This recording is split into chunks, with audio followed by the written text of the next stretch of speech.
বিশ্বনবী বলতেন জুমার দিন শ্রেষ্ঠ দিন, এই দিন আমার উপরে বেশি বেশি দুরূদ পড়ো। ফাইন্না সালাতাকুম মা'রুদাতুন আলাইয়া, কেননা তোমরা যে আমার উপরে দুরূদ পড়ো, আমি মরে যাওয়ার পরে এই দুরূদগুলো কে পাঠিয়েছে তার নাম, তার বাবার নাম সহ ফেরেশতারা আমার কবরে দিয়ে আসে।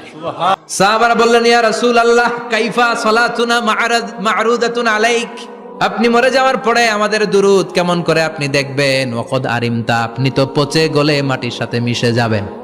বিশ্বনবী বলেন, ইন্নাল্লাহা হাররামা আলাল আরদি আন তাকুলা আজসাদাল আম্বিয়া, নবীদের লাশকে খেয়ে ফেলা, নবীদের লাশকে পচিয়ে ফেলা জমিনের সব মাটির জন্য আল্লাহ হারাম করে দিয়েছে।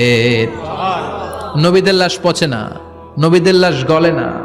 যারাই বিশ্বনবীর উপর দুরূদ পড়বেন, আপনার নাম সহ, আপনার বাবার নাম সহ, মালাইকাতু সাইয়াহিন, একদল ফেরেশতা আছে শুধু রাউন্ড দেয় গোটা ওয়ার্ল্ডে।